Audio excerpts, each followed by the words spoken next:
Netcasts you love. From people you trust. This is TWiT. Bandwidth for the Tech Guy is provided by Cachefly. CACHEFLY.com.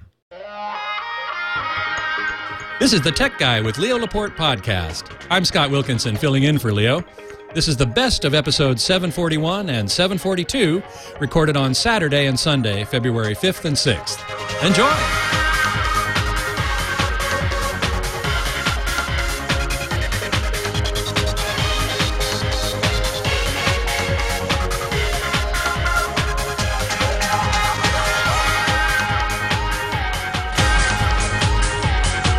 Well, a good day, everyone. Scott Wilkinson here, the home theater geek. Hey, wait a second. Where's Leo Laporte, the tech guy? Isn't this supposed to be his show? Well, yes, it is. But Leo's on a break. He's actually on a cruise. A 3-week cruise. I hope the boat's not named the Minnow. He's sailing around South America. He's going to be in Antarctica, Machu Picchu. It's going to be really, really great. But in the meantime, he's not here. So I'm honored and privileged to be sitting in his seat, actually on his ball, sitting in here for the tech guy. So today we're going to be talking, obviously, about home theater, since I am the home theater geek. And so calls about home theater are very welcome. Just a little bit about me. I am the editor of UltimateAVMag.com and the online editor of HomeTheater.com. And I also host a podcast here on the TWiT network called, what else? Home Theater Geeks, which records Mondays, 1:30 to 2:30 p.m. Pacific Time, 4:30 to 5:30 Eastern Time. And you can watch that live at live.twit.tv at those times. And you can also download the podcast at twit.tv/HTG. It's also available on iTunes and on my website, ultimateavmag.com. You can follow me on Twitter at htgeekscott and email me with questions at scott@twit.tv. Now, today I'm very happy to have in studio one of the primary writers on UltimateAVMag.com and also for home theater, David Vaughn, who writes movie reviews and product reviews for both sites. Hey, David. Hey, Scott. How are you? I'm great. Thanks a lot for being here. Thank you for having me. Yeah. We're going to be sitting here all day talking about home theater and answering questions and so on. And I'd like to start really by saying, since, of course, this weekend is Super Bowl weekend and one of the busiest TV shopping days of the year. I've actually heard that a lot of people buy TVs today, in fact, which has always surprised me. Why is it that people wait till the last minute to buy these big screen TVs and bring them home to watch the Super Bowl? Are you going to be watching? Yes, definitely. Yeah. I'm a sports fan. You are a sports fan. I'm not a sports fan, I have to say. I watch the TV, I watch the game primarily for the commercials and also for the halftime show. Black Eyed Peas this year, which could be really good. Presuming, of course, they don't have a wardrobe malfunction. Or the building collapses from all the ice in Dallas. Oh, man. Dallas is under snow and ice. I heard that the weather tomorrow is likely to get a little better. Yeah, it should be a little better. I mean, it can't get much worse. Yeah. I mean, I heard some people were actually injured from falling ice off the dome, off the stadium. Yeah, I guess 6 people went to the hospital from snow and ice falling off the roof. And oh, my God. Yeah, they had a helicopter up there searching around looking for areas. And I guess we're going to suspend somebody from a helicopter to knock some of it down. Oh, my God. Is what I heard last night. Man. Well, apparently things are getting a little better weather-wise, but I don't envy those of you who are at the game for that reason, of course. If you're there for the game, then good for you, and you'll be indoor. I guess that dome is an indoor dome? Yeah, it's indoors. It's the nicest stadium in the NFL, according to all reports. Wow, so, it's pretty brand new. They have a 50 or 60-yard high-def screen that suspends above the field. Wow. It's I believe it's the largest high-def screen in the world. Wow, do you know who made it? No. I know Mitsubishi used to be big in the diamond vision business. Yeah, if I had to guess, it would be Mitsubishi. Yeah, exactly. So, of course, we have this game between, I guess, the Green Bay Packers and the Pittsburgh Steelers. I honestly almost don't know that. But it should be a great game, and so we're gonna take some calls from people who are going to be buying big screen TVs this weekend, and hopefully being able to help them set them up and do it. In fact, we have one right away. Mike from New Jersey wants to buy an Hdtv. Let's see what he has to say about it. Hey, Mike. Hey, how are you? I am so glad you are on this week because I heard you were coming and I said, you're the man I need to talk to. Leo's great, but you're the expert in this area. Well, thank you. I'm very honored to be a member of the TWiT team and to be able to offer my expertise in the areas of big screen TVs and so on. How can I help you? Well, I've got actually two separate questions. One that's about me buying my own TV for my own use, and the other is for a friend who is outfitting a hotel. Oh, wow. Which I think is really interesting and gives us a completely different way to look at these things. Sure. But in terms of what I'm looking for, I recently purchased some televisions actually last April for my mother, and I ended up with a Sony at 46-inch LED side-lit TV. And excellent. It's the best picture that I have ever seen on an LED TV, and I'm looking around, I've noticed, to me, at least in my personal view, that the Sony pictures are far more natural than some of the other pictures, and it gives me a more natural view rather than popping colors and cartoon-like views that other TVs can give me. And so I'm looking for one for myself in something between a 46 and 52-inch size, and I'm trying to figure out the difference, two things with it. One is there is several different series, an HX and NX, and then there's the complete back screen lit in a XBR series.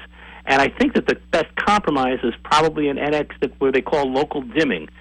I'm trying to keep the prices down, and I also want to try to hook it up to believe it or not, it's going into a bedroom, even though it's my primary TV.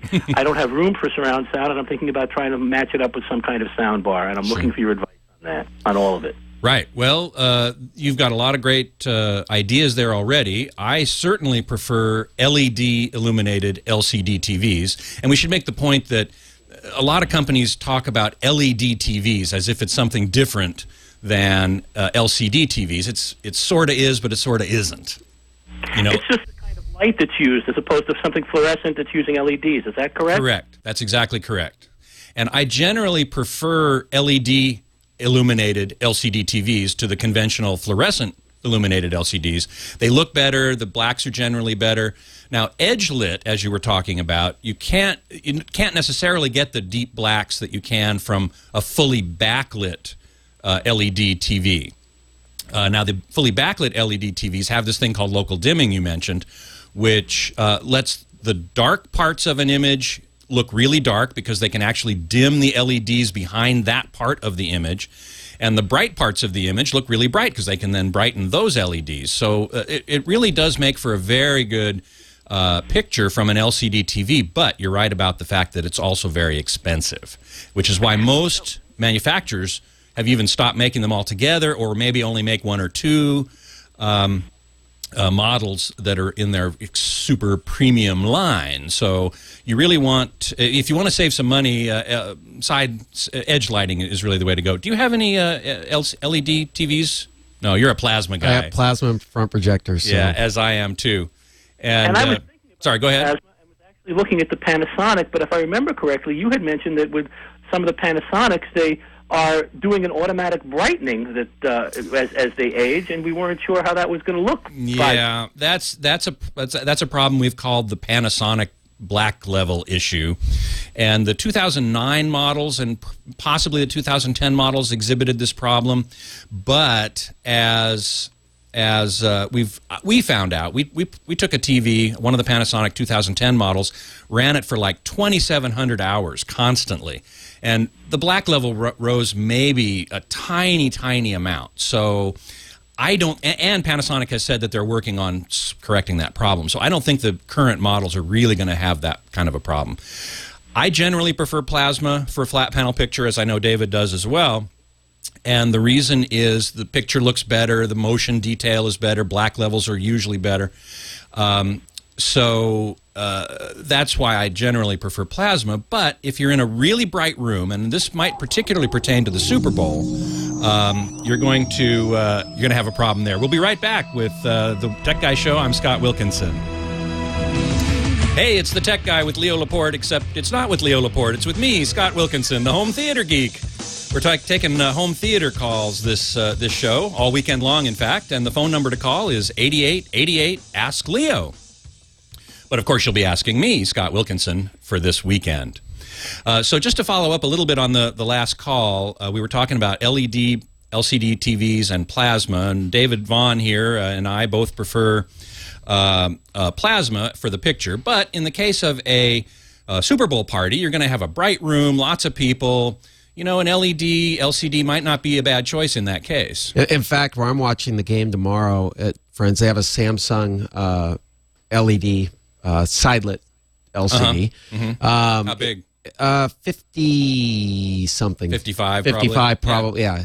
And they have just bay windows along the back of their house. A plasma would not work in their room whatsoever. Exactly. So that should be a good experience. Yeah. The Super Bowl is being broadcast on Fox, which is, interestingly, 720p, not 1080i. These are the two formats for high-definition TV. And 720p is actually better for fast motion, so it should be really good for sports like the Super Bowl. In fact, football's a great program to evaluate how good a TV is because it's got green grass, and a lot of TVs have overhyped greens, and you can really see that on the football grass.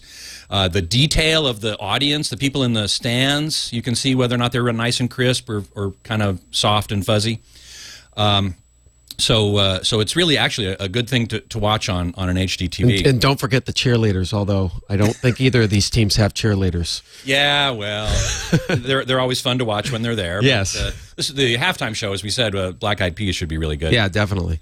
Okay, we got Dean in Yorba Linda, California. Wants to talk about an audio test CD. Hey, Dean. Hi, Scott. How are you? So far, you're doing a great job. Thank you so much. I really appreciate it. Basically, I've got an older Onkyo 5.1 surround sound stereo system that I got several years ago. But I think the surround sound decoder on the stereo is going out.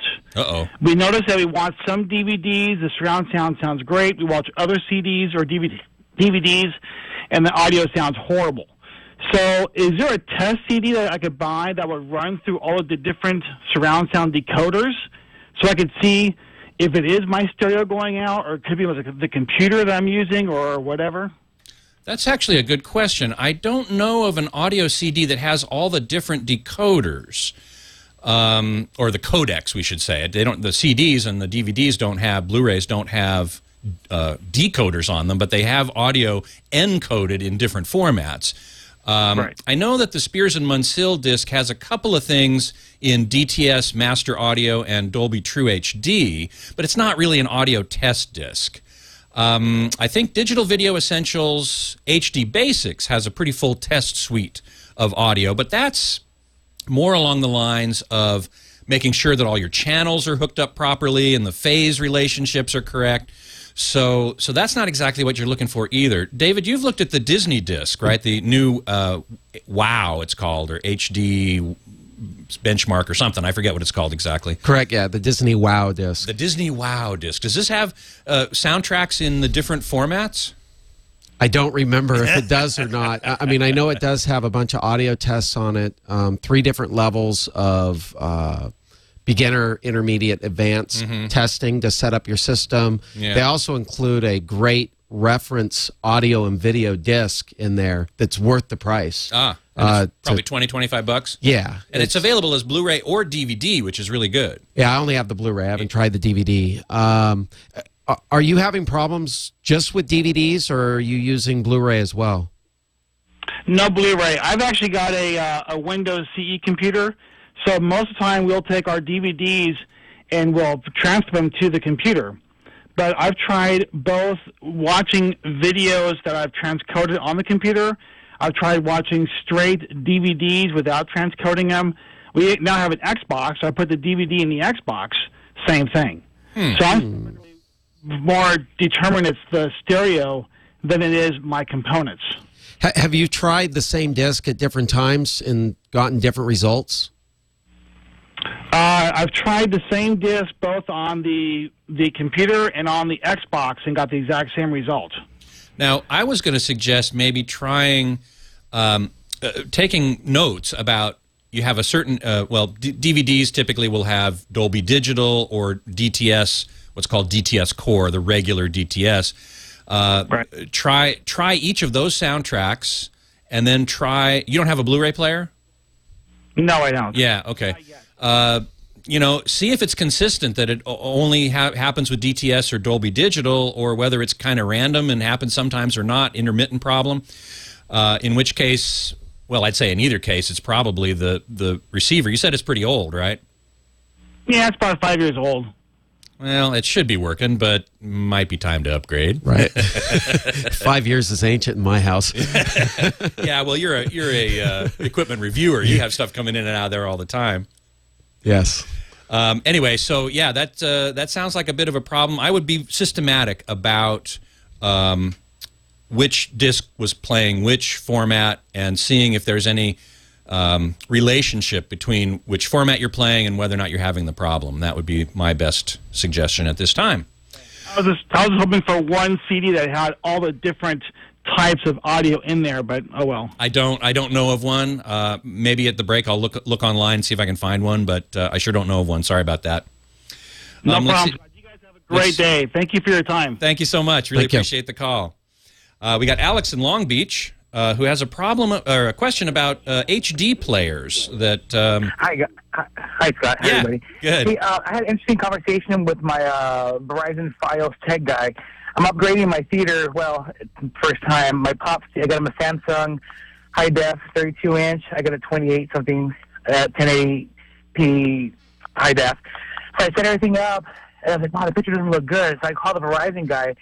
He goes, well, he's like, do you still have your old TVs? I go, yeah. The big tube ones? I go, yeah. He's like, you're pretty much getting the same picture because you don't have the HD programming or the HD converter. I go, so am I getting digital or analog? He's like, you're pretty much getting analog. I go, what if I get a high-def Blu-ray player that's HD and go through the coaxial through that for the cable, then go into the TV? He's like, I can't answer that.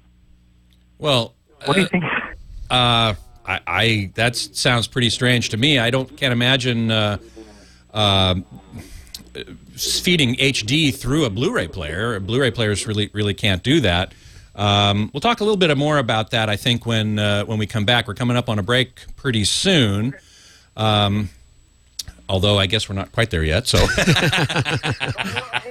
I have all these screens beside me here. I don't know what to do. Now, do you have the DirecTV connected to the Fios directed to the TV, connected to the TV by HDMI? No, it's the coaxial that comes from the pole, I guess. Are you subscribed to HD, the service? No, I'm not. Okay. Oh, well, that's probably why. That's why. But what you're doing is, when you have a high-def TV, your lines of resolution are so much more, and it's the old garbage in, garbage out thing. That's right. And so you're seeing the inherently bad signal of plain old broadcasting TV. This is Scott Wilkinson in for Leo Laporte, the tech guy. We'll be back after this. We were talking about Fios and not getting HD on your brand new HD TV, and this is really a significant problem. That people buy an HD TV and they think they're going to get an HD signal, when in fact, unless they have an HD source, they're not going to. Now, the caller, Alex, said that he had Fios, and I was surprised when he said he didn't have any HD coming off of Fios. So, be that as it may, if it's only 480, which is standard definition, 480 lines top to bottom, the brand new HD TV is going to scale that up to its native resolution, but you're going to have all kinds of scaling issues and stuff like that. And so it's not going to look nearly as good. What he needs to do is sign up for true HD service. And when he sees that, he's going to go, wow. Right. Exactly. Okay, let's see here. We've got Justin in Floral Park, New York. Hey, Justin. How are you today? I have a 27-inch iMac and a Mac notebook I use when I'm out of town, and I would like to watch my Fios HD on my computers. And I understand there's two systems, and I'm wondering if one is better than the other. Like Monsoon has the Vacker. I don't know that one. The VUAKAPRO. The Vacker Monsoon. Yeah, I'm afraid I don't know that one. And there's another one. I just can't remember the name of it, where you can watch your regular stuff on your computer. Well, there are several ways to do it. David, you had something to say. Slingbox? Are you thinking of Slingbox? Yeah, Slingbox. That's it. And the Monsoon is supposed to be another form of Slingbox, but it's supposed to be better. And you're supposed to be able to record with the Monsoon. I don't know Monsoon. I do know Slingbox, and it's very, very good. I've known people. I've been on trips to Asia, and people said, "Oh, I've got to watch the game." And I said, "Really? How are you going to do that?" He said, "Oh, I got my Slingbox with me." I have a couple friends who are airline pilots, and they use Slingbox when they're on the road because they want to catch a Giants game or whatever, and they just, hook up through the internet from their home and go that route. Exactly. Through a Yamaha receiver, a 667 Yamaha. How would I hook up the Slingbox? Because I got everything running through the Yamaha. That's a good question. I've never hooked up a Slingbox. Have you, David? No, I haven't, but it sits in between or after your... It comes out of the cable box or whatever so your cable source comes device, into, your source device, because that's what it's talking to. Right, and then it comes out of the Slingbox probably into the receiver in that case. Correct, and then to the internet and all that. Right, exactly. So that's probably how you'd hook it up, and I would say you'd be golden in that case. Does Slingbox do HD? I believe they do. Yes. Yeah. Okay. So I'd say that's the way to go. All right, but you have no information on the Monsoon. I was really interested in that because they're supposed to get better tech support. Well, now that you've alerted me to its existence, I'm going to have to look into it. So thanks for that. Okay, thanks a lot. You bet. Thank you. We got Skip in Kernville, North Carolina. Hey, Skip. How you doing, Scott? I'm doing great. How about yourself? Good. I bought a new Vizio 47-inch. It's an XVT 47 3SV TV a couple of days ago, and it's got a great picture. I like Vizio TVs, yeah. On some of the channels, some of the times, I have some white lines at the very, very top that just flicker at the very top of the screen, and then they go away, and they're not on all the channels, not all the time, and I just wonder if that's a problem. No, it's not a problem at all. It's what I like to call, and I've heard called, digital hash. And what it is it's sync signals and stuff coming over the signal that allows the TV to synchronize with what's coming in. Your TV is undoubtedly set to something called zero overscan. I know we're getting pretty geeky here, so hey, bear with me for a second. It's often called, the control is often called aspect ratio or something like that.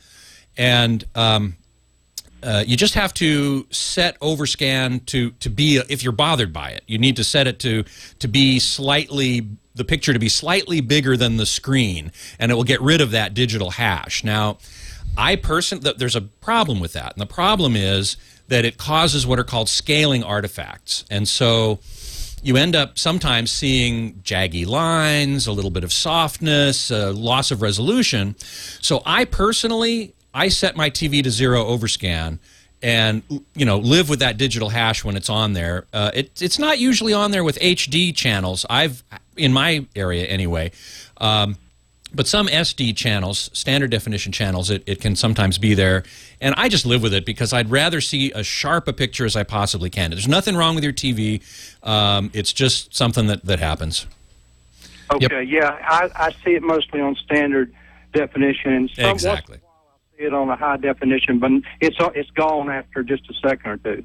Oh, well, then I would definitely leave the aspect ratio or screen size setting, it's sometimes called, where it is. And, just live with it. It's nothing wrong, and you're going to get a better looking picture overall if you do that. And remember, friends don't let friends watch standard definition television anymore. I do know that I'll look for whatever's on high def before I watch anything in standard def anymore, because that just looks so fuzzy to me now.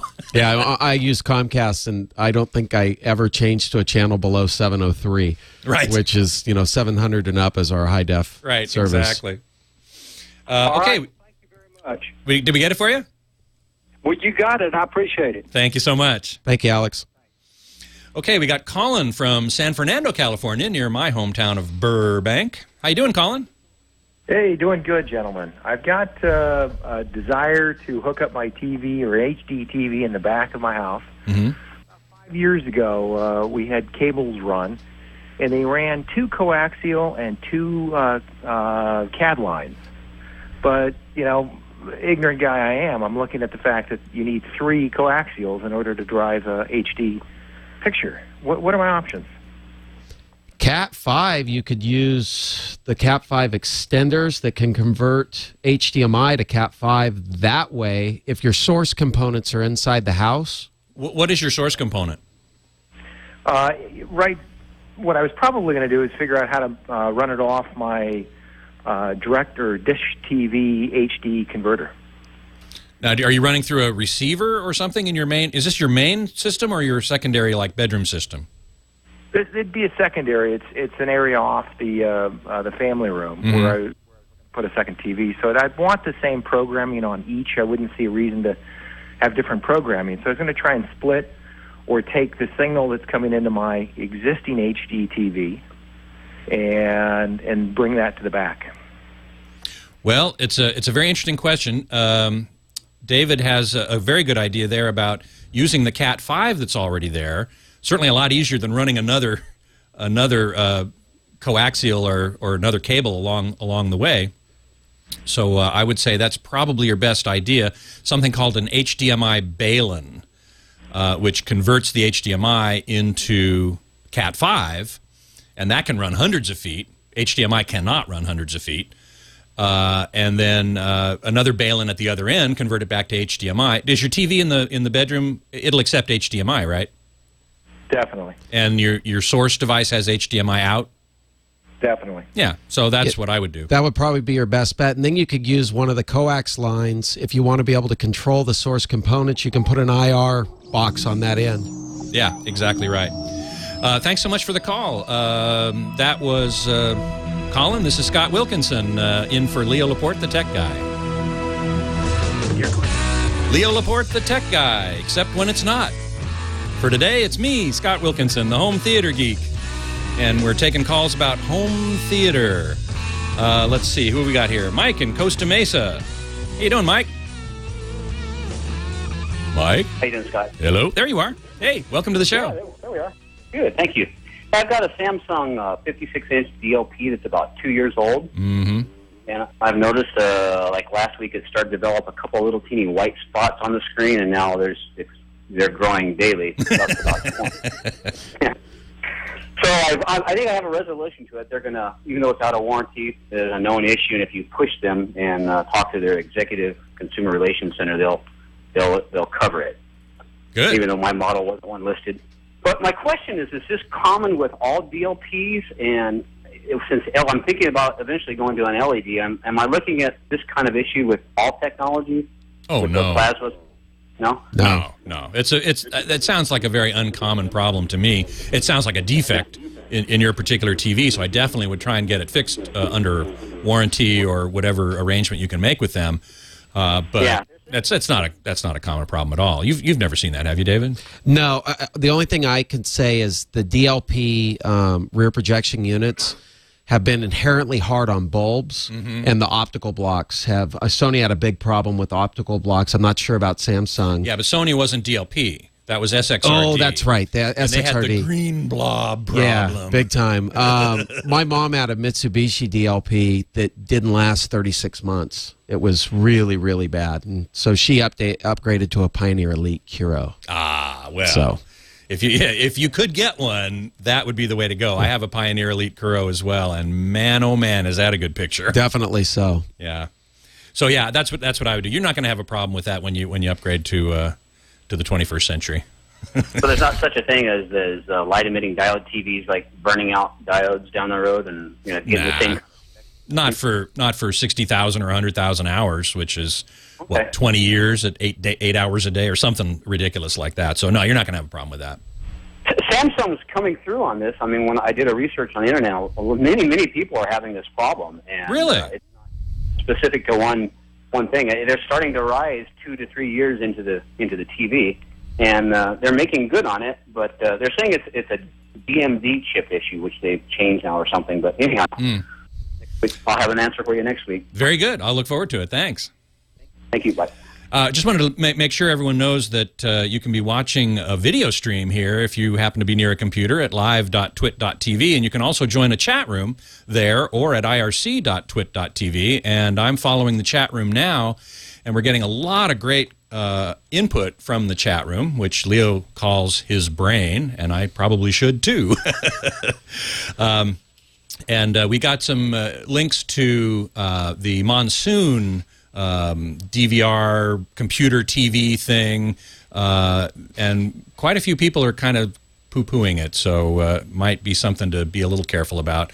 Slingbox is universally liked, so I would say that's probably a better way to go. I mean, do your research, of course. Who knows? Well, and I'd also, buy it from somewhere that has a good return policy. Yes. Give it a try. If it doesn't work, take it back or send it back. Exactly. Okay, we got Steve in Laguna Hills with a 50-inch Pioneer. Hey, Steve. Hi. I have a question. I have a 50-inch Pioneer Elite plasma that I bought about 6 years ago. Mm-hmm. And it's still, I guess at the time I bought it, it was like very, very expensive. Like 6 or 7 years ago, a plasma would have been, yeah. Yeah, it was like $5,000. Mm-hmm. And it still plays fine and everything. If I was to get another one, like for another room in my house or something, is there something comparable to this that they make now with this kind of quality? Well, you're about a year too late, I'm afraid. Pioneer got out of the plasma business about a year ago, and they left on a high note, that's for sure.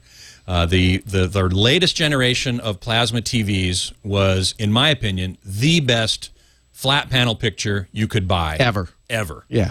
And still is. If you could find one, if some store still has a few in stock, you want to look for the generic name for it was Kuro, K-U-R-O, which is Japanese for black, and that was its claim to fame. It produced an incredible, deep, rich black. It was so beautiful. I have one. I got one of the last ones that I reviewed, and I just bought the review sample because I knew they were going out. For the last year, I guess there have been a few left in a few stores. Maybe hasn't sold out of them. Leo got one of the last ones. He got a 60-inch. Yeah, that's what my mom got as well. The 60-inch, and she had to search far and wide, but got it. And the calibrated picture on that TV is unbelievable. Unbelievable. The best plasma I think you can get today is Panasonic. I agree. I would say their high-end plasmas are looking pretty darn good. And you get 3D as a bonus. So that's what I would recommend if you're trying to get as close as you can to that Pioneer quality.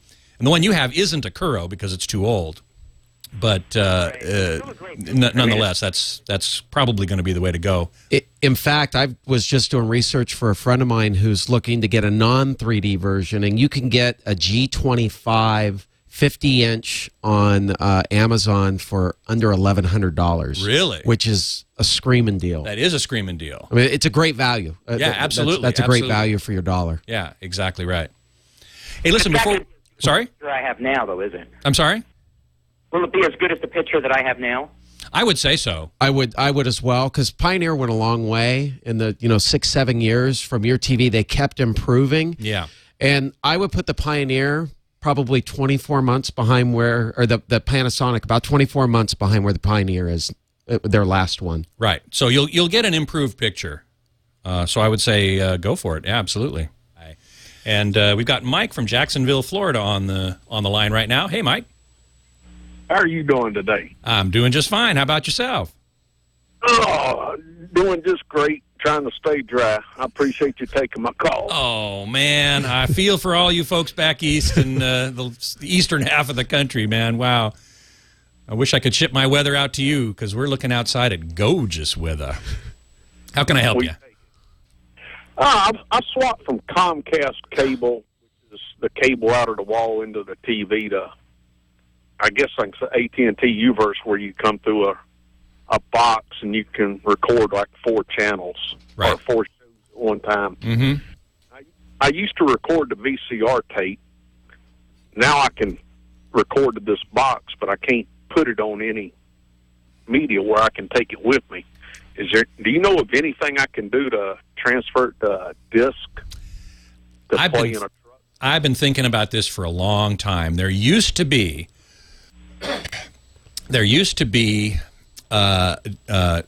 TiVo-like DVRs that also had a DVD recorder built into them. Pioneer made one. I forget who else. Humax made one. And we're going to talk about that then, I guess, at the top of the hour. It's Scott Wilkinson, the home theater geek, in for Leo Laporte, the tech guy. Hey, how you doing? This is Scott Wilkinson, the home theater geek, in for Leo Laporte, the tech guy, as he enjoys a 3-week cruise around South America with a bunch of techies. Meanwhile, here we are in lovely Petaluma, California, enjoying the weather that I bet the rest of the country wishes they had. Definitely so. I'm here with David Vaughn. He's a movie reviewer and equipment reviewer for my websites, ultimateavmag.com and hometheater.com. And we're just, chatting about home theater, looking for calls about home theater. Got a bunch already, but if you care to call in, the number is 8888-ASK-LEO, which, of course, today is really Ask Scott. Now, last hour we were talking with Mike in Jacksonville about recording off of a DVR, archiving onto DVD. Are you still there with us, Mike? Yes, sir. Yeah. And we got cut off by the clock, unfortunately, but here we are back again. And I just wanted to finish up that call because it's really something I've thought a lot about. And that is, you used to record onto VHS. I did too. I archived a bunch of shows. I've got boxes of VHS tapes that are now totally gathering dust. And recording onto DVD is a much better way to go. And as I said, I think before, they used to make devices, Panasonic did, Sony did, that had a hard disk drive, basically a DVR in there, and a DVD recorder that you could dump stuff from the hard disk, archive it onto a DVD. But I don't think they make those anymore. So the question now is, can you take a DVR and output its signal to a standalone DVD recorder? And the answer is maybe, but maybe not. David, you brought up during the break the whole issue of Macrovision copy protection. Right. I'm not even sure if the Uverse boxes have an output on them. If they do, that may work, but if Macrovision's there, you end up getting a garbled picture, and that doesn't necessarily work. Now, Mike, I've forgotten. Are you on Uverse, or how are you recording your shows on DVR? On the Uverse box. Uverse box.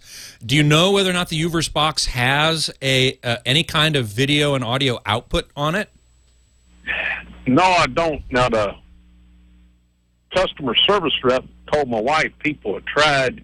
You can get the sound, but you can't get a picture. Yeah, that's probably because of what's called Macrovision copy protection. And so broadcasts use this to prevent just this exact sort of thing from happening. Now, Leo, of course, just rails against copy protection, thinks that the broadcasters and the movie companies and studios and everybody think that we're all thieves for wanting to make copies of our programs. I would like to make copies of my programs, too. On the other hand, as a content producer myself, I'm a musician and a recording musician. I also want to protect my copyrighted material, so I'm not as vehemently opposed to copy protection as Leo is, at least as far as I can tell. So there may be really no way to do it. David had a great suggestion during the break, though, too. Yeah, I mean, you could go the Slingbox route, and if you have a computer, you take it on the road, but you need high-speed access at both ends of the equation in order to get the signal through. Right. I thought the chat room had an idea as well. Well, there's one just coming up in the chat room now from J.P. Clark. Says you can get DVR recorder combos, but they're designed for security systems, not for home use. Right. So I'll bet you they won't be high def. Well, you couldn't put high def on a DVD anyway. So, well, you could, but you wouldn't be able to put Not very much. Yeah, right. A few minutes worth. Right, exactly. So I don't think there is not an easy solution to that, I'm sorry to say. Humax still has a website, and you're still able to get. Leo talked about it last week. I guess where you can record the box for Humax, and then it's got a burner on it also. That's correct. I do know that Humax used to make such a thing. I haven't been in touch with Humax in a long time. If they still make it and it's available on their website, then that's clearly the way to go. Now, would I have to get rid of my AT&T Uverse box, or would that go in before or after? Well, you'd have to kind of run them parallel, I think. If the Uverse box doesn't have any outputs, which I don't know if it does, then yeah, you're kind of stuck, and you could only record probably standard definition programs. Well, now that I think about it, the Uverse box has to have outputs on it because the coax comes into it, and then the signal goes out to the television one way, either HDMI or component or composite. But it would not surprise me if they have a way to shut that video off because they don't want people recording, making those DVDs, because then, as Leo says, you'll put a blanket out on your lawn and you'll sell them to your neighbors. I'm not gonna do that. That's for sure. Anyway, so I would look at the Humax and maybe run it in a parallel fashion. Maybe you can record stuff off the air, maybe from cable, depending on how it's set up. But that might be one way to go, or just get a Slingbox and be able to watch it wherever you want, as long as you have high speed internet access. Okay, but I'd have to have that hooked into my computer also, then, right? No, the Slingbox goes in between the TV or the Uverse box and your television, and then it would go, if you have a network in your house, then that would hook up to the network in your house. Then when you're on the road, you log into the Slingbox and you're able to watch whatever you have there. Okay. So slingbox.com is, I believe, their website. I think so. Yeah, exactly. Okay, Mike, hey, thanks so much. Thank you. Appreciate it. You bet. Okay, we got Jack in Orange, California, who wants to buy an Oppo Blu-ray player. Now, David and I both have a lot to say about Oppo. So, hey, Jack, how you doing? Hey, I'm doing great, and I thank you so much for taking my call. It was great to talk to you. Thanks. Interestingly enough, I also have a 60-inch Pioneer Curl. Yay! Well, I was one of the first ones to get one. I saw it at the CES show. I waited till it came out, and I jumped. I got it. I love Excellent. it. I still have 3 years later. I love it. Yep. But I did not buy the Oppo 85 because... 83, actually. I beg your pardon, 83, because it did not have the network, Netflix or Pandora, anything on it. So I bought a pretty lousy other Blu-ray player, a Samsung. I'm not very happy with it. The picture quality is good, but it does a lot of other cheesy things I don't like. And everything I read about the Oppo is that I got to go, and I wanted your opinion of the new one, the 90. Is it the 93? 93. Yeah. Now David's got one in for review, so I'm going to let him take this one. I've had it. I've had it since early November. It's virtually identical to the 83. It does 3D, although you probably aren't going to be using that function. The streaming, it offers Netflix and Blockbuster.com, which I like Netflix. I'm not a big fan of Blockbuster.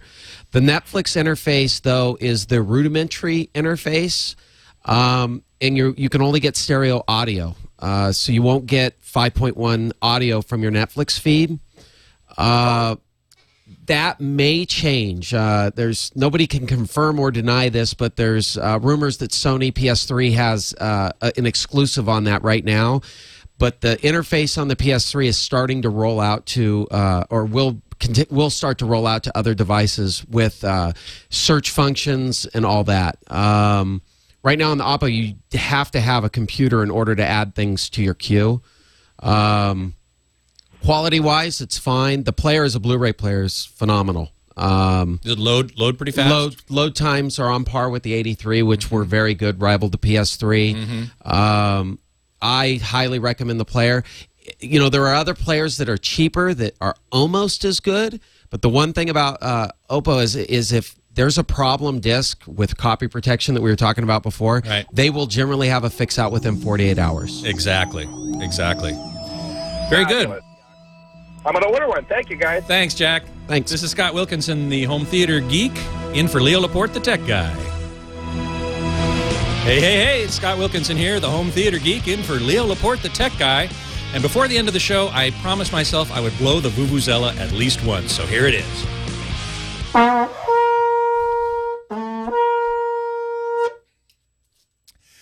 I wasn't at the World Cup, unfortunately. I wish I had been, because I would love to have heard 80,000 vuvuzelas playing at the same time. Sounded like a bunch of mosquitoes on TV. I know. It was hilarious. It was just hilarious. I saw the YouTube of it, but I would love to have been there in the middle of that sound. What a sound. Anyway, welcome back to the show. We are in our last segment of the day, and I've been having such a great time in here with David Vaughn, our movie reviewer and equipment reviewer for UltimateAVMag.com and HomeTheater.com. We do have one more call from Cody in Corona, California. Hey, Cody, how you doing? I'm doing pretty well. Looks like I just made it in. You just did. Last call of the day. Yeah, so we just moved across town into a single story with 12-foot-high ceilings, and the home theater unit has 5 cutouts for in-ceiling speakers. So I was wondering what would be your recommendations for in-ceiling speakers? You can go a lot of directions, depending on how much you want to spend. Klipsch makes them. Cambridge Soundworks. Atlantic Technology. Polk, I think, makes some. Yeah, I mean, Speakercraft. Yep, there are a lot of choices. It would depend on your budget. We have maybe like a mid-range budget. I mean, obviously not into the $10,000, but we definitely would like some highs and lows. So, of course, not both. Yeah. Okay. Good. Yeah, I don't. You know, on HomeTheater.com, we have a whole section of in-wall and on-wall speaker reviews. And Gary Altunian is our main in-wall speaker reviewer. In-walls and in-walls in particular are difficult to review because it requires the reviewer to cut holes in his walls, which is not what a lot of people want to do with their walls. So he has actually built a room within a room with wood panels that he can install them no problem. So he's the in-wall speaker guy, and he's written quite a few reviews on HomeTheater.com. So I would recommend going there. There's pricing there, there's quality comments there. So things are really you're really going to find a lot of information on HomeTheater.com. So I would definitely recommend going there. I myself don't have a lot of experience with them, so I can't say, buy this one, not that one. But 12-foot ceilings, that's going to be awfully high. I would say if you can avoid putting your front speakers up there, it's going to be better. You want your front speakers to be more facing you rather than way up above you. The surrounds are okay, but although there are some in-ceiling speakers now that are made where they're angled to be pointed at the listening area from the ceiling. That's true. So that's minimized some of those issues. I've actually heard them. They sound pretty good. Oh, really? Yeah. So they are pricey, though. I want to say $1,000 a speaker, $800 a speaker, which is pricey for a speaker, but it's a specialty thing, so they get an extra couple dollars for it. Yeah, exactly right. So good luck with that. All right, thank you. Sure. I'll go check that out then. Yeah. Great. Thanks you so much. Thanks for calling. This is Scott Wilkinson, the home theater geek, in for Leo Laporte, the tech guy. Before we go on, I want to give my great thanks to Luis Oliveira and Kyle Benham on the board for us, and Rebecca Baker answering the phone, producing the show. Thank you so much for all your support. It's been a great time here on my first day as guest host of the Tech Guy Show, and I'll be back tomorrow for more home theater geekery. But for at the moment, I'm very privileged and pleased to bring on to the show in his regular time slot, Mr. Dick DeBartolo, Mad's maddest writer. Hey, Dick. Scott, how you doing? I'm doing great. Having a great time. You're doing a great job. At least for the last 30 seconds, because that's when I tuned in. No. Well, thank you very much. No, it sounds good. It sounds good. And it was so funny because someone called in about the Bose TV, and I was actually up, it's called Bose Mountain, where Bose has their facilities. They have 800 engineers up there. It is quite an amazing place. Yeah. And they set up these great demos where you think you're hearing sounds from here and there. And they brought us up, and they had this flat screen TV, and we went in the room, and you hear the sound behind you and either side of the screen and from the screen. And then after the demo, they do the normal thing where they tell you to turn around and look behind you, and there's nothing there. A couple of exactly what you think they're speakers, and they hit a magnetic button and they just fall open, and they're just wooden boxes. And they do the same with the front. And then you learn that the entire sound system is built into the TV. And now you're talking to someone who lives in a 2.5-room apartment, so I don't know from big speakers. Right. You know, people say to me, "Do you stream music from one room to the other?" And I say, "No, I just make it a little bit louder, and I can hear it anywhere." I don't need to stream. Right. So the sound sounded awesome to me, but what you guys were saying is something that, or the caller too, is. This is what Bose does best. Is the guy said, when you bought your first TV, was this the remote control?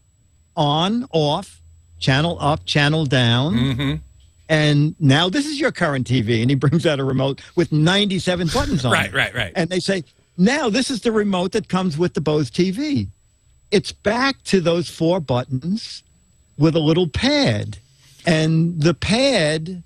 you just hit what you're going to do, DVD, whatever it is, and then all those controls, the picture shrinks a little, and all those controls are menu-driven with that little pad on the remote control. So is it like an air mouse kind of, or a? Yes, exactly. Yes. Yeah. Yes. We've seen some of this with TVs now. They're starting to get some of these gestural remotes. Yes, so they make it wildly easy. I mean, it's wildly expensive. It's like $4,000 for what size of a TV? I think it was a 42. Maybe the chat room could look it up for us. But they come to your home and they set everything up. So it's the person who wants everything to work and no wire. They just do it all. Well, I have heard sound bars, basically an array of speakers in the front that make it sound like something's coming from behind. So it sounds like that's sort of what they're doing. But you know what, Scott? He took out an array and said, you want to hear that sound come from that corner of the room? And they would play a sound. And you would swear that there was a speaker up in that corner. It was a series of 18 speakers up this channel. Whatever they do, I mean, they do good stuff.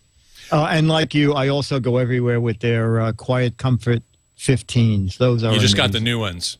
Yeah. I had the Quiet Comfort 20s, I guess, and they broke. And to Bose's credit, I go into a Bose store and I say, they broke. And they said, oh, well, we'll give us those and we'll sell you the Quiet Comfort 15 for $100. They're normally $3. Right. So I was super impressed with that. And I met Dr. Bose. I said, do the engineers have a lot of freedom here? And he goes, a lot of freedom. He said, you can only get fired from Bose for doing one thing. And I said, what's that? He said, trashing the competition. You trash the competition, you're out the door. Fantastic. Dick DeBartolo, thanks so much for being with us. I'm Scott Wilkinson, the home theater geek, in for Leo Laporte, the tech guy. See you tomorrow. Well, a good Super Bowl Sunday to everyone. This is the Tech Guy with Leo Laporte, except it's not Leo Laporte. I'm Scott Wilkinson, the home theater geek. Leo's on a cruise, lucky dog. And he's in the southern hemisphere, so he's probably doing pretty good. Of course, most of us in the northern hemisphere are under 5 feet of snow and ice, except for us in here in sunny northern California, where it's February 6th and 70-something outside. Just great. Just great.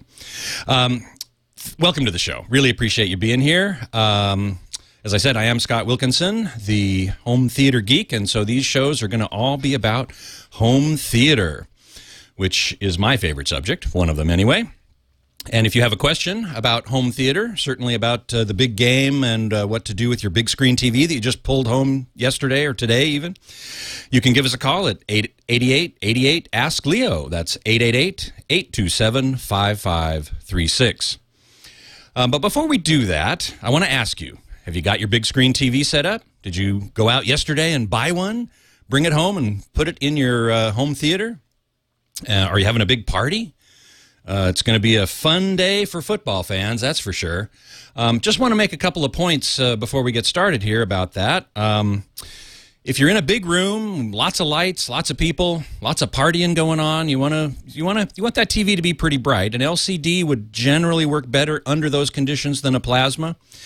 But as many of you have heard me say before, I generally prefer plasma, certainly for movies and certainly in a darkened room. So, you know, maybe if you got that big LCD TV at Costco and you watch the game today, take it back tomorrow and get a plasma. Also, I just wanted to let you know a little bit about what I do, since when I'm on Leo's show regularly, and I'm very happy to be, but we don't talk a lot about the websites that I actually write for, that I spend most of my time on. So I wanted to give you just a little bit of background on those and invite you to, stop by and check it out, because I think we do a lot of very interesting things. UltimateAVMag.com is my primary website. It's where I'm the editor and primary contributor. And I like to think of it mostly as being for fun.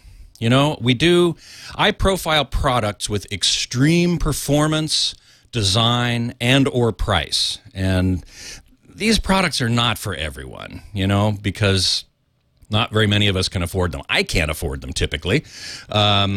It's sort of like, I liken it to the shows on Hdtv and Discovery about, you know, the world's most expensive cars and homes and boats and stuff like that. It's really for the drool factor. It's really for fun. It's really just to get excited about what's possible, what's out there. So I do a lot of those kind of profiles, which I hope you find fun and interesting. I'm also really into education. I've been a teacher from everything from 3rd grade up to university in mathematics and physics, computers, and so on. So I like to season my posts with as much education as I can. I'm particularly interested in future technologies and cutting-edge technologies. I'm just learning now, for example, about quantum dot illumination for LCD TVs. And I don't have too much to say about it yet because I don't know that much about it yet, but I'm working on it.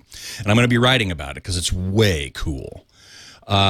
And I'm also very interested in 3D. Now, Leo and I have a lot of discussions about 3D. He thinks it's a gimmick. He says, nah, 3D, bah humbug. I don't. It does have its problems, of course, and its limitations, but I find it very, very interesting. So I tend to write a lot about that. I go to see as many 3D movies as I can. We have some 3D TVs and projectors in our studio now. So we're looking at 3D Blu-rays, which there are a few, and they're growing number. So we're looking at them and evaluating that whole thing. So I write a lot about that on UAV as well. One of the more interesting segments on our website is movie reviews, which are written by David Vaughn. He was my guest here in studio yesterday, and he is a serious movie watcher and movie reviewer, and he writes a lot of movie reviews, typically 3 a week at least. And one thing I really like about his movie reviews is that he doesn't spend as much time on the movie itself. You can go anywhere on the web and find movie reviews that describe the movie and the actors and the story and how, whether it was good or not. Now, he talks about that some, but he focuses more on the quality of the audio and video on Blu-ray discs. Now, we only review Blu-ray discs. We do not review DVDs because Blu-rays are high def, DVDs are only standard def, and frankly, we want to promote the use of high definition. We want to promote people to see high definition because it looks so much better than standard definition. Now, DVDs are good, and a lot of people say, oh, DVD's good enough, even when they watch it on their high-def TV. But I have to tell you, those people who say that have not seen very much real, true high-def. So I really recommend it, that you get a Blu-ray player, particularly since they're down in the $100 to $200 range now. They came down in price really fast. So I really, really strongly encourage you to get a Blu-ray player if you don't already have one. Now, one of the adjuncts to movie reviews that we do is something called Ultimate Demos, which are movie reviews, in a sense, from David Vaughn, but he specifically identifies certain scenes, and he includes the time code. So Chapter 5, time code, 53 minutes and 43 seconds. In this scene, we see an exceptional example of detail, or inky black levels, or surround sound, where the sound flies around the room and so on. So a lot of home theater geeks, like me, like to demonstrate their home theater, of course. You've spent all this money, you've got surround sound, you got a big screen. You want to demonstrate this to your family and friends when they come over and say, isn't this great? But what do you use? The Blu-rays are generally quite good looking, but some are better than others. So having a resource where you can find the best looking and best sounding Blu-rays, I think is very valuable. So that's a particular feature that I really like, and it's unique to UAV. I don't know any other website that's doing it. So that's something to check out, definitely. I've instituted a relatively new feature, which is a poll question every week, where I ask a question with several. It's a multiple choice question. So there's several answers you could give, and in that case, I'm really looking for your opinion. It's not so much your knowledge about home theater as your opinion. So, for example, this week, my poll question is, how many speakers are too many? Surround sound is 5.1 or sometimes 7.1. We're now starting to see Odyssey DSX, Dolby 2Z, ProLogic 2Z, can do a 9.1 simulated system. There's no content that's recorded in 9.1. That is 9 channels around you and in some cases above you, and then one subwoofer channel. That's what the 0.1 is. At CES this year, we had a bunch of people talking about 11.1 systems. I've heard 22, and I've heard 45. A company called Eosono puts out hundreds. They make a system with hundreds of speakers surrounding you. So my question to you is, how many speakers are too many? Of course, there's also the spousal acceptance factor, or SAF as we call it sometimes, where you might want to put a bunch of speakers in your room, but your wife or your husband, typically your wife, since most of us geeks are men, are not going to stand for that. So how many speakers are too many? Go to ultimateavmag.com and vote for what you think are too many. There's also a category there called Never Enough Speakers, and that's what I voted for. So that's ultimateavmag.com. I'll be telling you more about some of the other websites as we continue, but next up are some calls from the tech guy. Let's start with Scott, in fact. Man after my own heart in Jupiter, Florida. Hey, Scott, welcome to the show. Thank you. You're doing a great job. I'm enjoying listening to you. Thank you so much. I really appreciate that. I wanted to find out what you recommend in plasma that's like less than 1,000. I see some of these on sale for like between the 500 to 700 range. Mm-hmm. Do you recommend any particular brand in the lower budget plasmas, or would you veer away from those? Or well, there aren't that many plasma companies. There aren't that many companies that are even making plasmas anymore. And I see in my notes here you said 37 to 40 inches? Yeah, I've been seeing a few of them in various places. We're looking at some for the bedroom. I can't believe that you've seen plasmas at 37 to 40 inches. As far as I know, 42 is the smallest plasma you can get. I think Panasonic used to make 37-inch plasmas, but I would be surprised if they still are. Maybe a 42-inch. If 42 is probably the way to go. It's probably the smallest you can get. If you have some light control in your room and you're sitting reasonably close, 42 inches is a perfectly fine plasma. And again, I don't know that many companies that are making them anymore. Samsung is, LG is, and Panasonic is. At least those are the majors. Now, you might find some off-brands, and I generally do not recommend off-brand TVs. Scepter, Insignia. Westinghouse actually makes some very good LCDs. I don't think they make plasmas, though.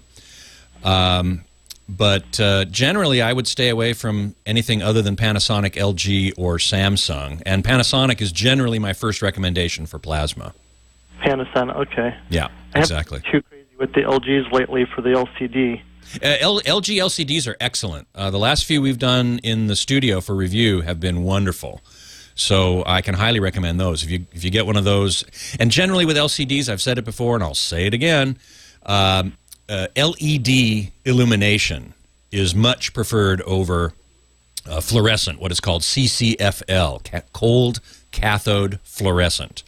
LED illuminated LCDs, whether or not they be edge lit, which the LEDs rather around the edge, or fully backlit, which are much more expensive,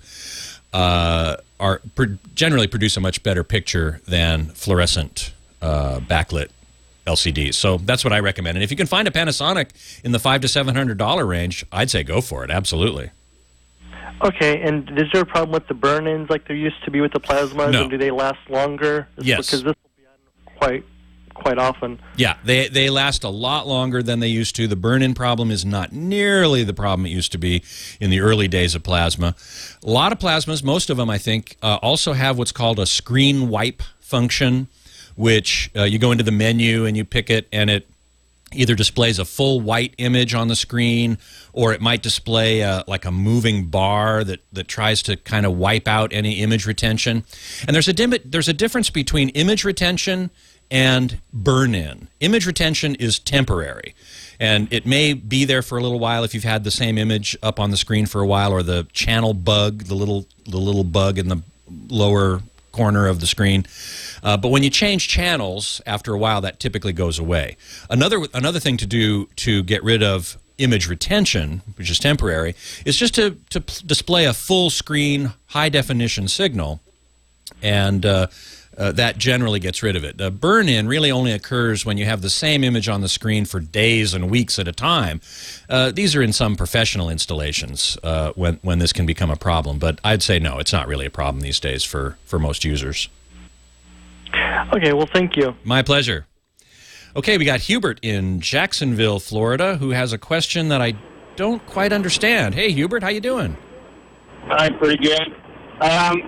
What I've got is I've got a cable set up, and I've had cable, I've had DirecTV, and I've had all the stuff attached to it.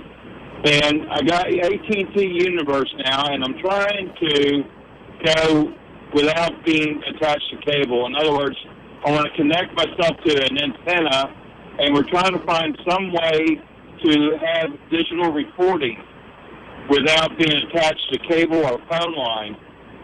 And I was talking to TiVo, and they have to be connected to a modem or to a landline telephone.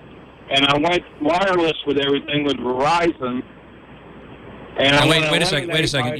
You said you had AT&T Uverse? Yeah. So that has, I think, as I recall, it has 4 DVRs in it. You can record up to 4 different programs at the same time. Absolutely. What I want to do is I want to eliminate that and go with an antenna over the airwaves and find some way to digitally record that without being attached to a service.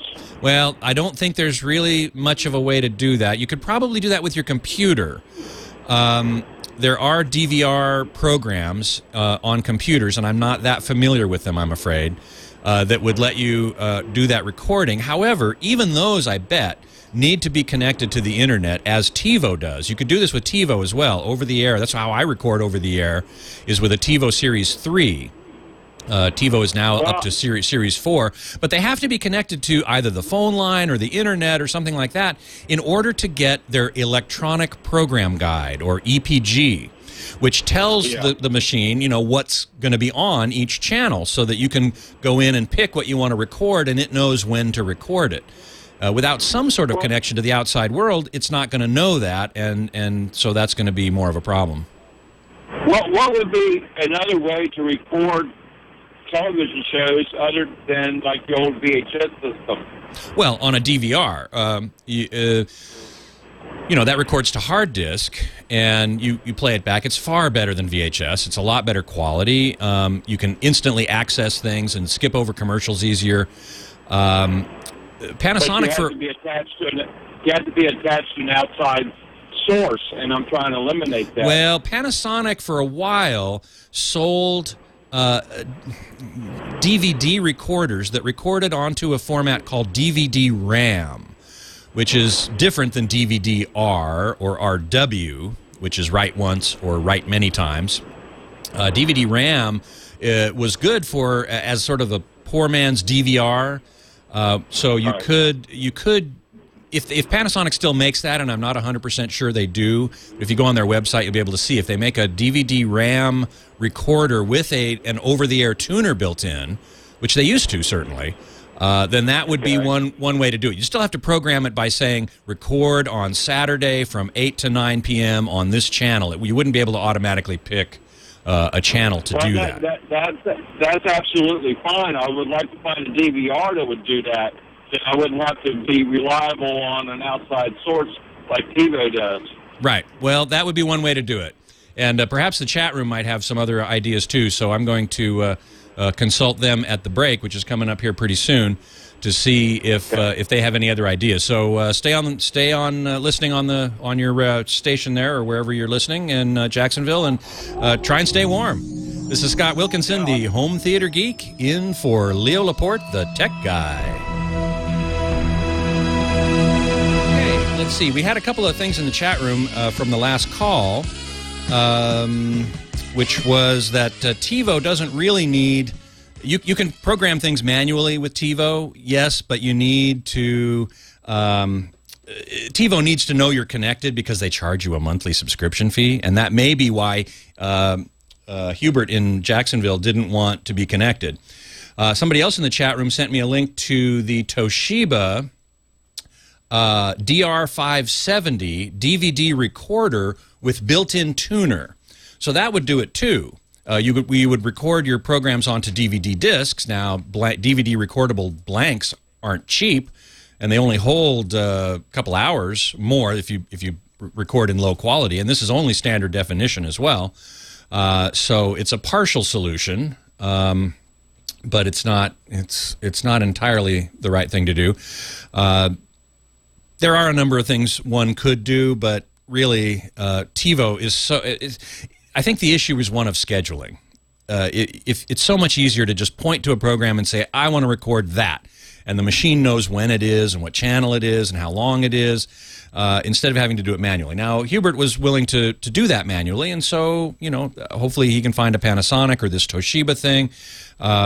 Somebody else in the chat room suggested the Moxie box, but I think that's only for cable. I don't think that does over-the-air, and he was interested more in over-the-air. I'd be curious to know how many over-the-air high-def stations there are in Jacksonville, Florida. Certainly in L.A. there are 40 or 50 at least, most of which aren't very interesting, but they're there. Okay, we got David in Dublin, Ohio. Hey, David, welcome to the show. Nice talking to you, Scott. I've listened to your podcast, and I read your question and answer on the Home Theater website. Excellent. And it's very enjoyable. Mine is sort of like just I'm very confused about DirecTV and what they've and their policy. It's my nephew. He had a CRT and when he got DirecTV, so they gave him just a regular standard box with DVR. He was very fortunate to get a very nice Sony about 3 or 4 days ago. It's about 3 years old, but he got a very, very good price. It was a very nice set. So he wanted to upgrade. Well, he called to upgrade.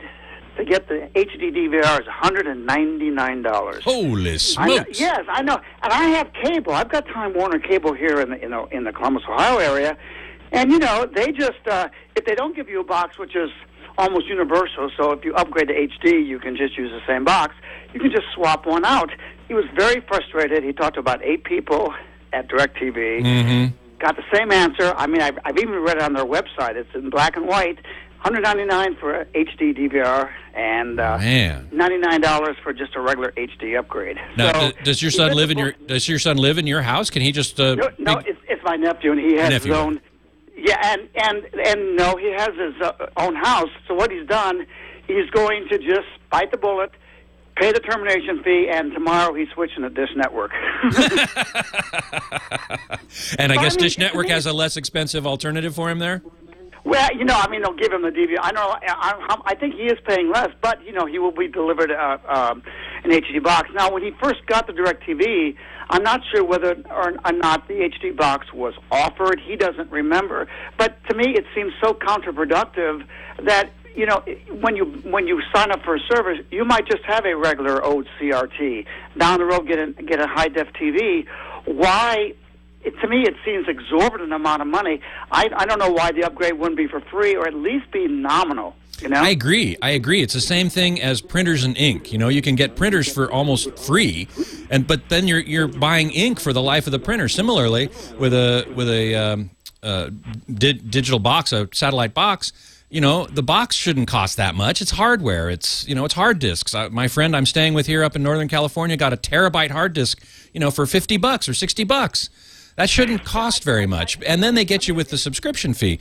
I don't It seems so counterproductive that any company, again, I don't know, I don't know what Dish Network does. As I said, I know Time Warner will just, basically, if you can't swap it out yourself and do your own upgrade, they'll come out for a very low amount of money and, hook it up for you. I think this is so counterproductive to make it so exorbitant. I couldn't agree more.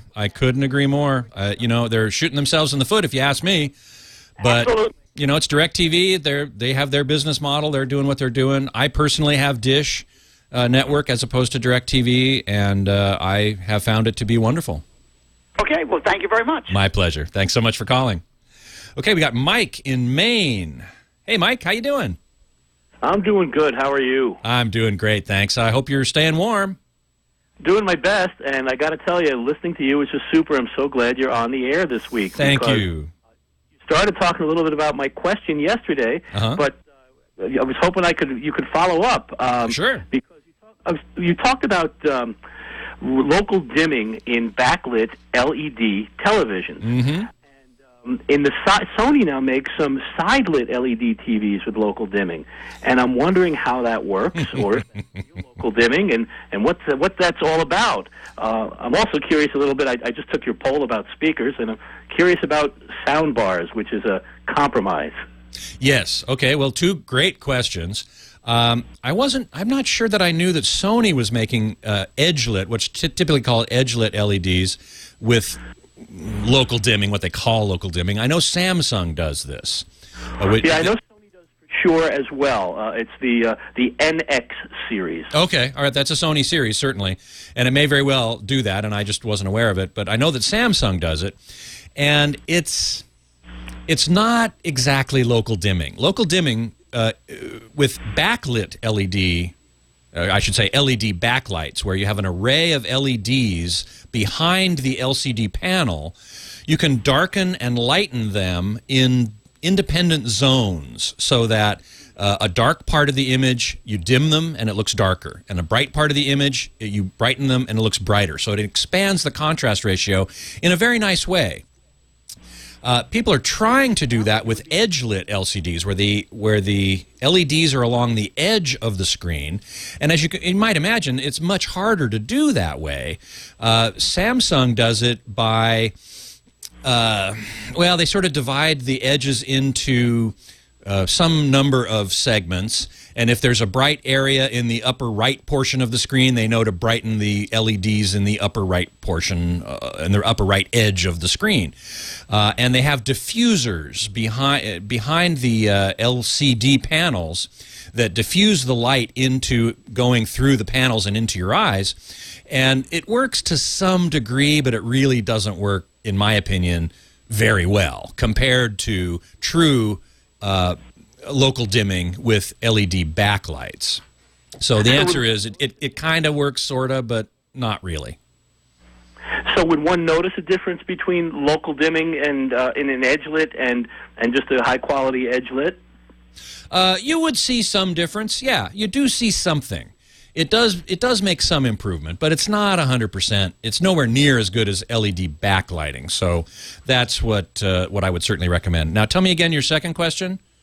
The second question was sound about, bars, which is a compromise in surround. Yeah. Actually, sound bars, I've heard some really, really nice ones. And in particular, if they have what's called front rendered surround, sometimes called simulated surround, where it makes it sound almost like you've got a surround sound system, but really you only have this sound bar in the front. I've heard some pretty effective examples of that from SRS Labs. They build their technology into sound bars from Vizio and others. And that actually is pretty effective, especially in a smaller room. So I would say, like a bedroom TV or something like that, it's going to be a lot better sound than the built-in sound of the TV. So that's really a very good way to do it. Thanks so much for the call. This is Scott Wilkinson, the home theater geek, in for Leo Laporte, the tech guy, back after this. So let's get right back to the phones here. We got a bunch of great calls. Tim in Ohio. How you doing, Tim?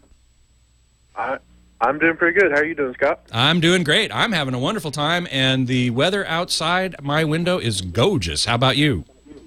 Oh, it's about 20 degrees here. Sorry. So sorry. It's a great day to be inside. There you You're go. doing a great job filling in for Leo. Thank you. Thank you so much. I really appreciate it. I'm watching via the Roku. Excellent. Good. Excellent. My question falls into exactly what you were discussing during the break, actually. Digital audio. Uh-huh. My question is I kind of went crazy at Christmas on myself. I bought a new... Hey, you got to do that once in a while, right? Every once in a while, yeah.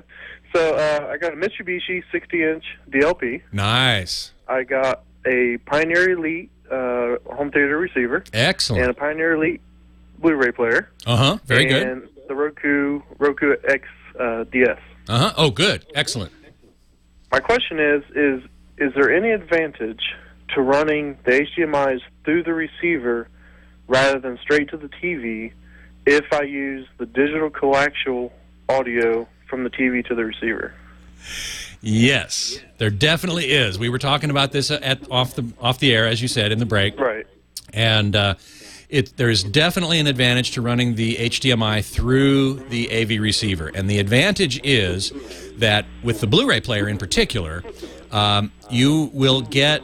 On a Blu-ray disc, there are now these high-definition audio formats called Dolby True HD and DTS HD Master Audio. And they are what are called lossless audio formats. So they're compressed, but they don't lose any data, like regular Dolby Digital and regular DTS and MP3 even for audio.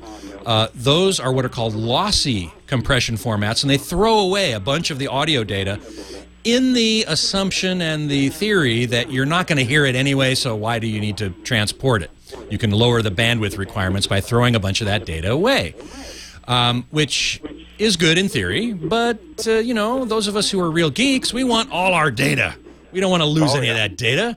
So the only way to get that lossless audio data from a Blu-ray is either to send it via HDMI to the receiver, or the other way to do it is to, if the Blu-ray player has multiple analog audio outputs, typically 5.1, or in other words 6 or 8 of them for 7.1, and the receiver has a corresponding number of analog inputs, you can get the high-def audio that way, the lossless audio that way. But that requires 6 or 8 separate cables which is a bunch of techno spaghetti in my opinion, plus the fact that running everything through the receiver lets you switch what you want to watch much easier than having to switch the receiver for the audio and the TV for the video.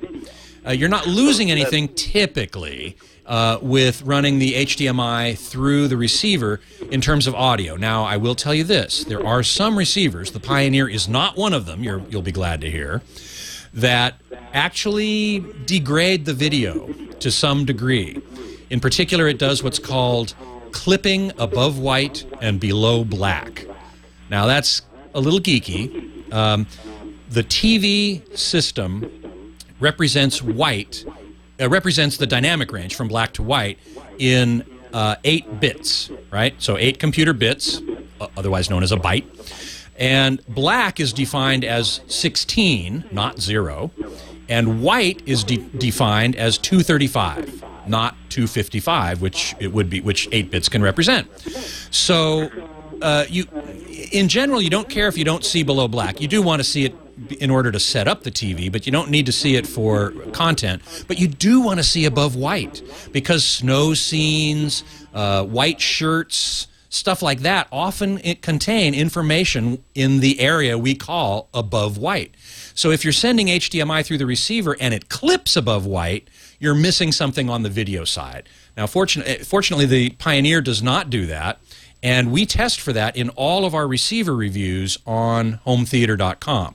So you want, if those of you who are shopping for a receiver, you want to go look at those reviews. Look at the section called Video Test Bench, which has a standard form of tests that we do, and one of them is called video clipping, and that's what I'm talking about here. So you want to make sure that the receiver does not do video clipping, that it passes that test.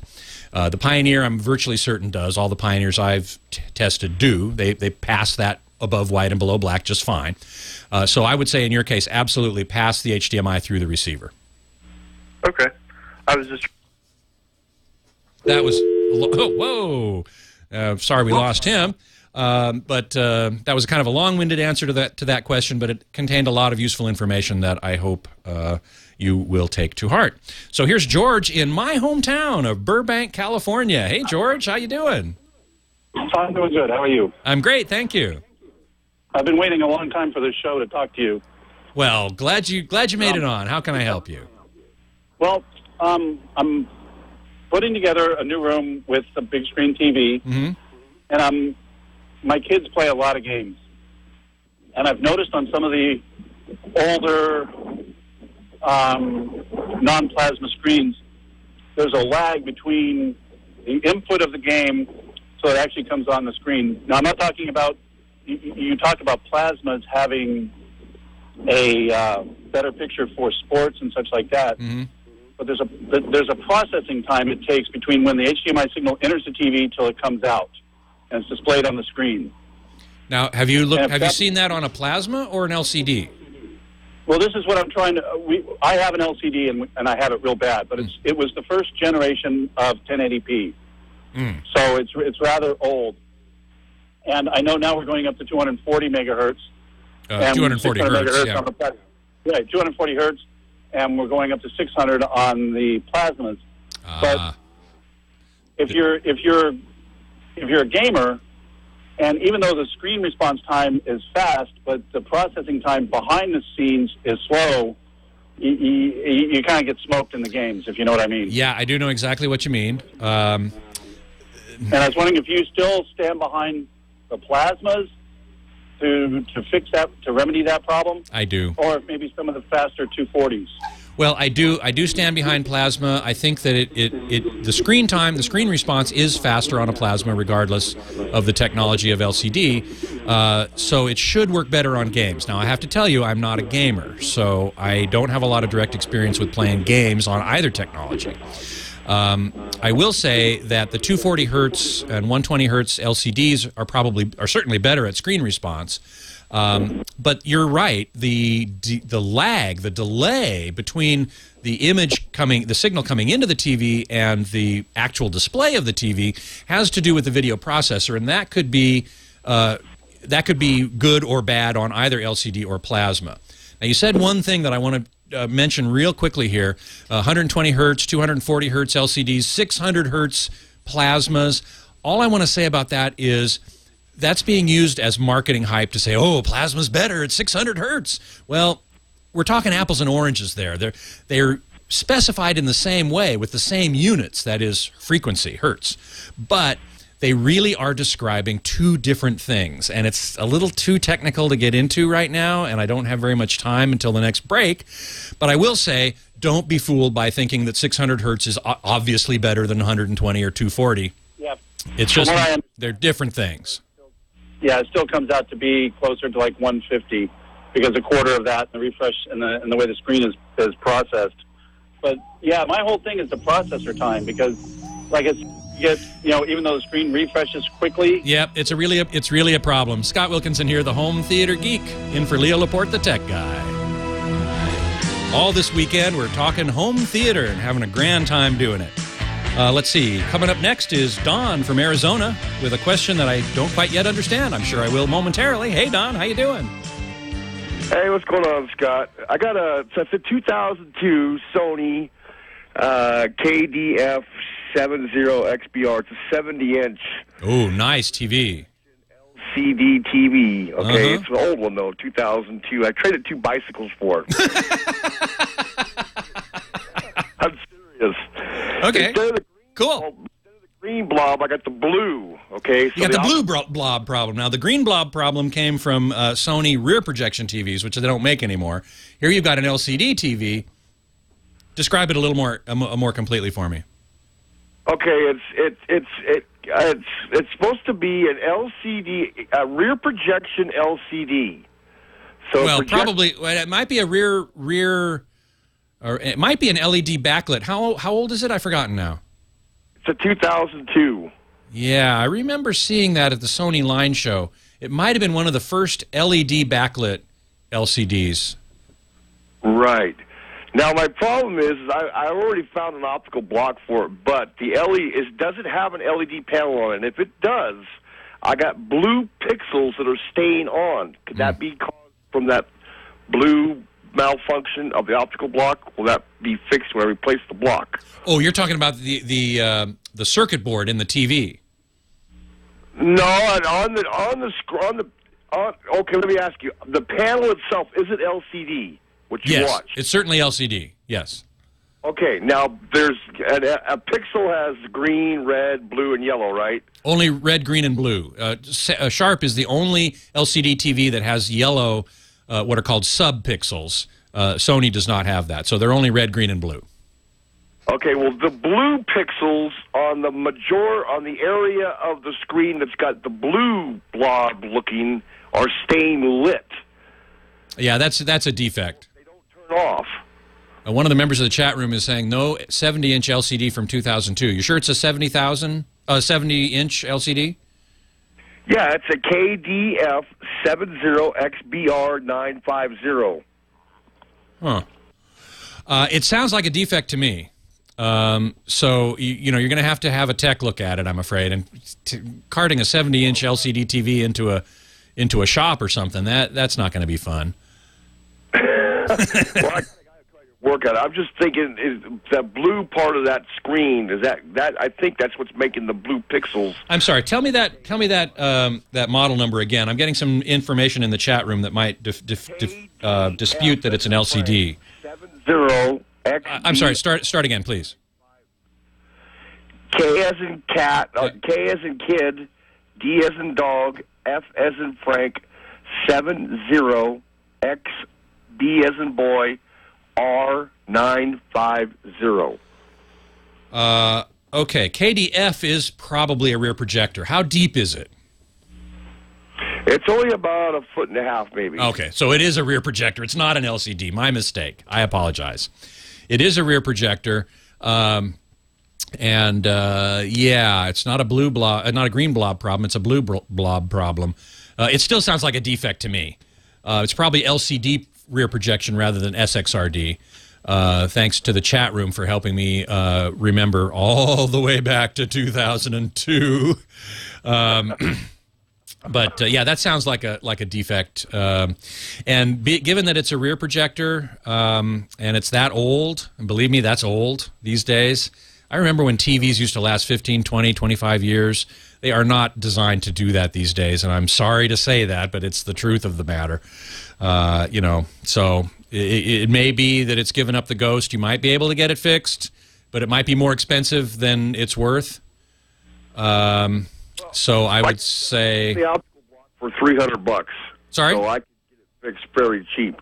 Oh, if you can get it fixed for $300, then yeah, absolutely, I would go for that. Especially if the tech can come to your house. Yeah, he comes to my house. Okay, great. Well, then it's definitely a defect. I'd say if you have a tech come out and it can get fixed for $300, that's the way to go. All right, now I also bought. Can I ask you another question? Yeah, sure. Go ahead. I got a Sony. I went out and bought the Sony 7.1 surround sound system. It's the STR DH710. Mm-hmm. Now that TV has a DVI input on it. Can I get a DVI to HDMI cable that will work with that receiver? Absolutely. Absolutely no problem at all. You can get a cable that has an HDMI connector on one end and a DVI connector on the other end. They're the same thing. The only difference is that DVI does not carry audio, so you're not going to get audio from your receiver to your TV, but you don't need it anyway, so no problem. Right. All right. One more question. Well, I got to... sure, go ahead. About the newer stereos that have the high up front speakers. Yes. And you said you use them for side. Yep. I have that feature on the Sony, but nowhere in the manual does it say I can use them for side. Did they just overlook it, or can I just do that? Is it Dolby ProLogic 2Z? I don't know. If it's Dolby ProLogic 2Z, only offers height speakers. Odyssey DSX offers the option of height and or width speakers, which are outside of the main front, right, and left. So if it's only offering you height, it's probably Dolby ProLogic 2Z, and you don't have the option of doing width speakers. Okay, I have height front and height back. Oh, and you can put height rear surrounds in there as well. It'll give you a nice 3D sound field. I'd say go for it if you can, and if your wife will tolerate having all those speakers in the room. Front or the back? Sorry? I can only use one or the other, front or the back. I'd put them in the front. I think it's more important to have height in the front than in the back. All right, thank you, sir. My pleasure. Thank you so much. Before we go on, we have a message from Leo about carbonite. Have you ever left a laptop on a park bench? Thank you, Scott. You're clear, by the way. Yeah, thank you. Something like 300,000 laptops are left behind in airports every year. I mean, it's a huge number. They're never returned. People lose their laptops. And think of what's on that laptop, all the precious stuff, your pictures, your financial records, your documents, your data. Or maybe you got a virus or a hard drive crash. I mean, data loss happens. That's why backup's so important. And if you're going to back up, you need to know three things. Actually, 3 words. Carbonite, online, backup. Carbonite's easy. You can get started right now at Carbonite.com. Just use my name, Leo. Carbonite is automatic. Your pictures will be backed up whenever you're online and your other important files. And Carbonite, and this is, I don't talk about this enough, gives you anywhere, anytime access to that data. Hi, Sawyer. You don't have to wait till a disaster strikes by logging into your Carbonite account or using their free smartphone apps. So get Carbonite today before you need it, because afterwards it's too late. Unlimited backup for your PC or Mac is $55 a year at Carbonite.com. Your 15-day free trial starts at Carbonite.com when you use the offer code. 10 seconds. You decide to buy 2 months. Hey, I can push a couple of buttons. Yeah, back it up to get it back at Carbonite.com. I'm having a lot of help. Offer code. 2, 1, you're back. Thank you so much, Leo. It's Scott Wilkinson, the home theater geek, in for Leo Laporte, the tech guy. And got a bunch of interesting questions here. Ralph in Alameda, California, just down the road. Hey, Ralph, how's it going? Hey, Scott, you ought to be on every week for an hour. Oh, bless your heart. Thank you so much. Anyway, I got a real quick question for you. I too, have a Kuro. It's not the Elite. Good man. Kuro. Congratulations. Thanks. Anyway, I'm getting a new TV for the living room, and I saw on television they were at the CES show in the Panasonic booth, and they showed a 55-inch instead of 54, so they went up an inch. Yep. 3D model, and I just wondered if you saw that and if you knew when they would be out. Well, that's a good question. I did see it. Okay. And Panasonic and Samsung, I believe, both started showing plasmas at screen sizes 1 inch larger than they have traditionally been. Okay. So that means that their bezels are smaller. They've just started making the glass 1 inch bigger. And of course, the bezel looked more like a Kuro bezel. It was more square, not the tapered bottom like on most of the Panasonics now have.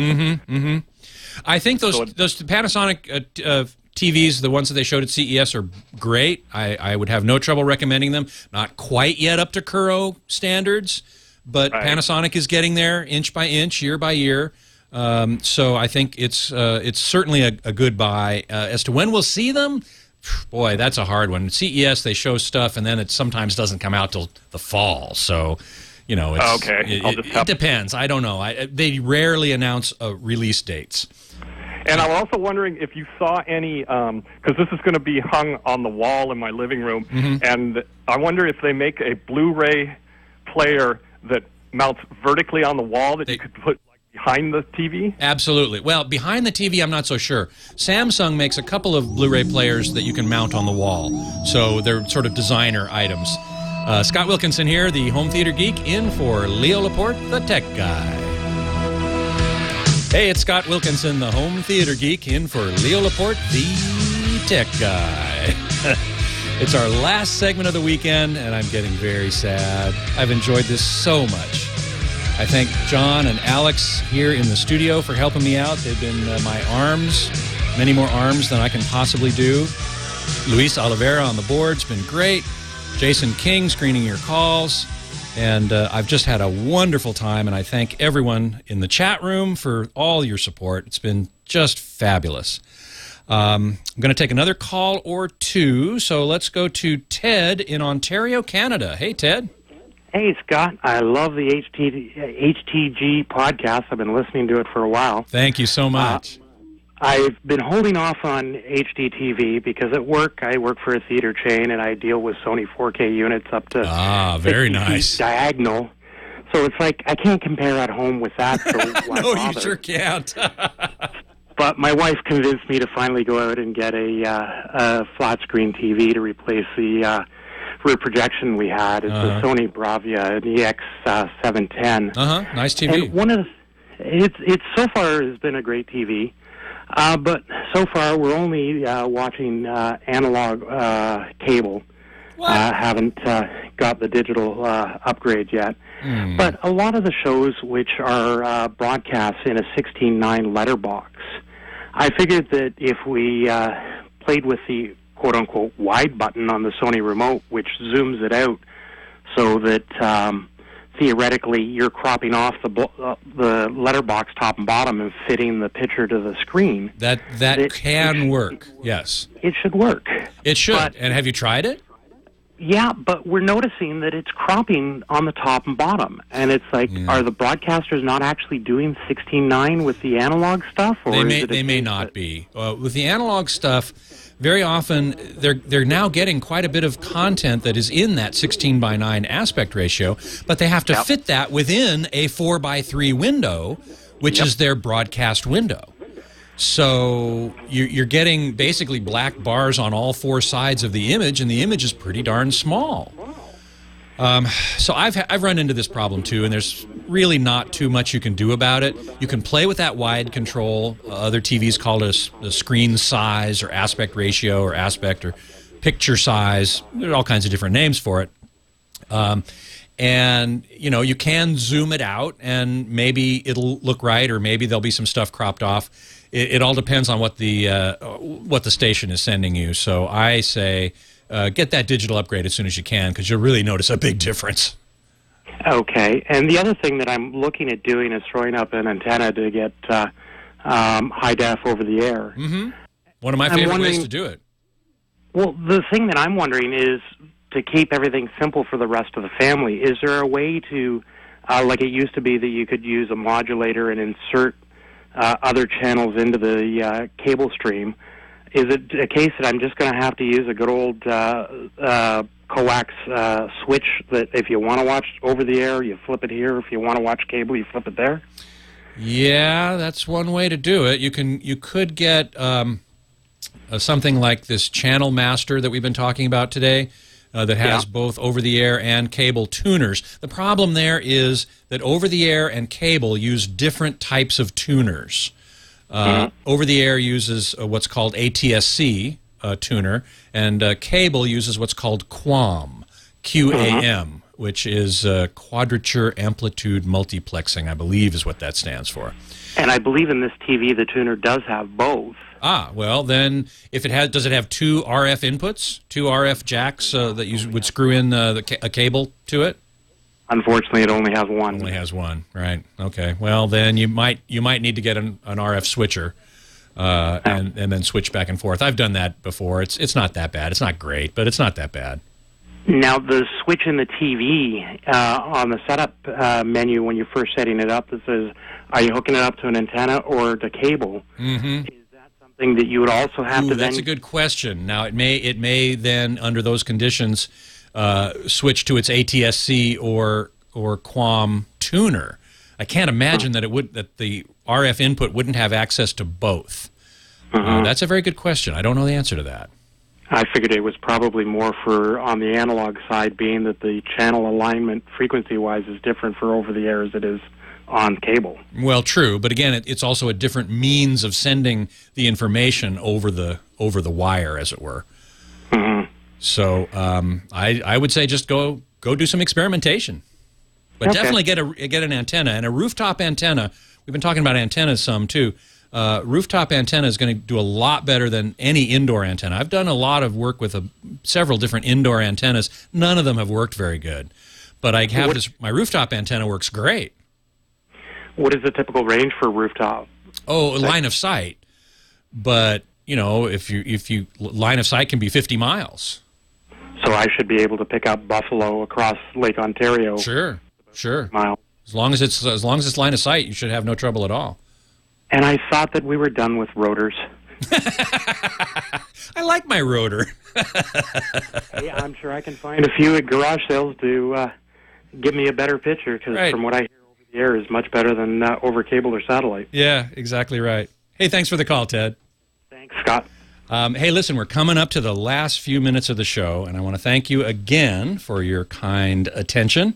Chat room's been great. John and Alex here in the studio have been great. Luis and Jason in L.A. have been great. And James DeRuvo is taking all the show notes, which you can find at techguylabs.com. A couple of final comments here. Of course, I've said already on the show that I'm not a football fan, so I'm not going to be watching the Super Bowl. Well, I'm not going to be watching it anyway because I'm flying home tonight, back to lovely Southern California.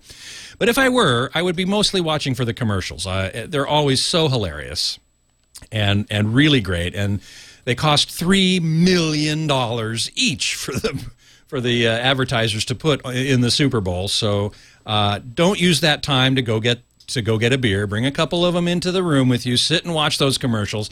If for no other reason, then they are very entertaining. And I understand there's going to be one great one for the Kia Optima. A lot of car ads. Kia Optima, one epic ride with Poseidon, aliens, and ancient Aztecs fighting over this car. That looked pretty funny.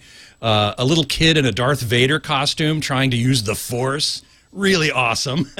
Some of these ads actually get released on YouTube ahead of time, or in some places that I'm surprised. Most of as I recall, these were all supposed to be very secret until the last moment in the time of the Super Bowl. But they're starting to release them early these days, I guess, to generate some buzz. So that's what I would be looking for if I was there. Once again, my websites are ultimateavmag.com for all of your Lamborghini dreams and caviar wishes, or whatever that was, and hometheater.com for the more accessible product reviews and so on. Also my podcast, Home Theater Geeks, right here on the TWiT network at twit.tv/HTG. Records on Mondays at 1:30 p.m. Pacific Time, 4:30 Eastern Time.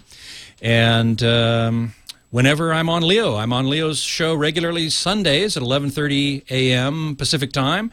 Hopefully you can tune in then for my regular guest spots. And hopefully, once again, I will be able to come and sit in the big chair, or rather on the big ball, as it were. If Leo's out of town. Until then, I thank you all so much for listening. This is Scott Wilkinson, the home theater geek, in for Leo Laporte, the tech guy. Bye-bye.